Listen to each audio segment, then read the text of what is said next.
Kylie Miller nearly became a casualty of a battle that most Australians will never have to fight. I grew up around a lot of domestic violence, drugs, alcohol. Like I said before, moving around a lot, no stability. Become a teenager, didn't have, goals, priorities, wasn't looking for work. I chose to drink and that at one time. Just getting by was the challenge. Dreams of a job, getting an education, buying a home were too distant to even think about. Kylie didn't come from a camp in some remote part of Australia. She lives in Sydney.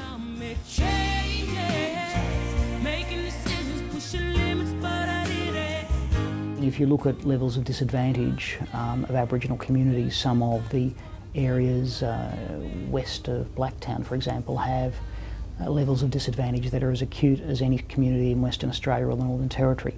That's not because there aren't services there, it's because there's no proper engagement between those services and Aboriginal communities. So from a government's point of view, we haven't done it anywhere near as well as we should have.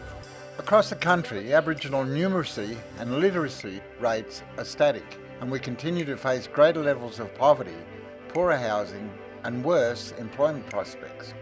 Despite the best intentions, the system is failing, and stretched government services that haven't worked for 200 years will fail another generation. But now a new solution is taking shape. A new future born of one of our most traditional beliefs. Gandangara has a vision to break the cycle, close the gap, and help people like Kylie achieve a better future. Our vision is to move our people in short, quick steps, but with no delay from our position of welfare dependency to wealth creation. Now, I'm talking about areas of wealth creation that match mainstream Australia. I'm talking about home ownership and the equivalent. For more than 40,000 years, Aboriginal people have had a special relationship with the land. It was more than just our home. It provided for us, and we were its custodians. Now the land is once again tied to our future. We will take control of our destiny, build independence from government welfare, and create a sustainable tomorrow by taking control of what we have today.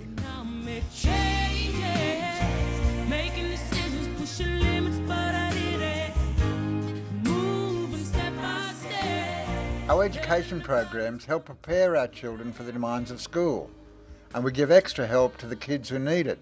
That's where it starts, and you don't want the Aboriginal children slipping through the education system, because that's where they start. It might be, learning to write the name, learning to say the alphabet and trace letters and stuff. That's where it all starts. Gandangara's employment services help find real jobs and provide real training. Getting older people to teach these young fellas, because get them off the drugs, out of the street, off alcohol, and and it gets to respect their parents, and also, it's, they're actually coming out doing a bit of work, instead of sitting around on their asses, on the dollar. Gandangara has long-term plans for a major medical centre run by Aboriginal people, for Aboriginal people, to bridge the health gap. And everyone needs a home to call their own. Patronising cheap rent deals that don't support independence are not the Gandangara way. We work with people like Kylie who are prepared to make the difference to improve their lives, to help them use their rent as a deposit on their own home.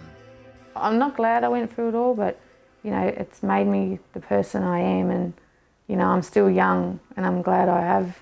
It is my past, and I've overcome all that, and I've only got the future to look forward to, and got a job, got a home, my kids are healthy, we're happy, and yeah.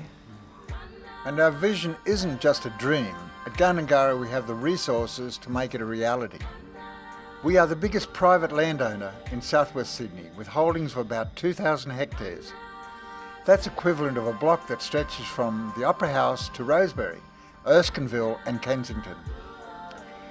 In a city where land and housing shortages are already a massive issue, we have the opportunity to help ease the pressure for the next 30 years. Our plan is to develop housing blocks, commercial hubs and retail centres that are much more than old-style slash and burn estates. As the traditional custodians of the land, we will ensure that our projects are environmentally and culturally sensitive. We will give the people of Sydney one of the largest conservation parks in the region, and we will fund its maintenance and protection. We'll also pay to clean up the massive swathes of land that, after decades of government neglect, have become one of the city's largest illegal dumps. A pit of private and commercial waste containing everything from tyres to asbestos. Even though we have this pristine beauty that we've already seen, this area here is part of our conservation park. So all of this has to be cleaned up, removed, bush regeneration teams coming in, and once we've got it the way it needs to be, then maintained forever. At Gandangara, we're not about buildings, we're about building communities. Well-planned, well-managed and well-delivered development where parks, playground and bushland reserves will be our signature. And all on Sydney's doorstep. Through sales and commercial leasing, it's estimated our land holdings will return more than $1 billion to Gandangara. Money that will help us create genuine generational change. It'll pay for our plans to teach our kids, build healthy communities and create jobs.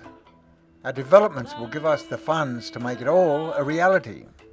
I'm used to dealing with large corporations, listed property trusts and some of Australia's largest developers. Gandangara are an inspiration to them in their own right, and I think the key difference is their emphasis on land management and conservation. This is our first Aboriginal Land Council we've dealt with, and their corporate governance is terrific.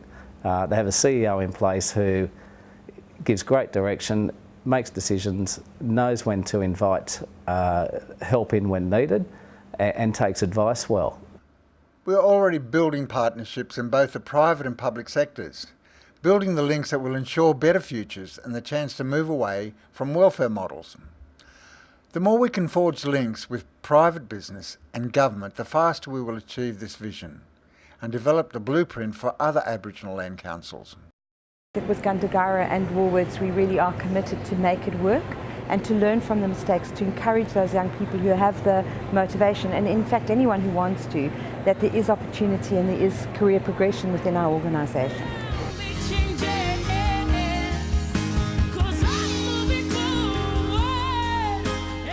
Kylie's mum never had the chance to put a stable roof over her daughter's head, but thanks to Gandangara and her efforts, Kylie can provide that stability for her children, giving them the same opportunity as most other kids. At Gandangara, we are committed to real change, genuine change. Our conservation-based developments mark a turning point, an opportunity for new beginning, a chance to make a real difference for generations to come. No longer will a lack of funding hold us back. No longer will opportunity be something someone else offers us. No longer will we be reliant on government handouts. The Gandangara vision is for future generations to get the help they need to do well at school, to grow up healthy and free from serious illness and disease, to get help to do more study or get a good job, and one day having the independence to own a home in which to raise their own children, respecting culture and country, and start a new cycle. In our lives, we've tasted and touched hopelessness. It's been part of all our lives. Now, there are no boundaries, there's no horizons.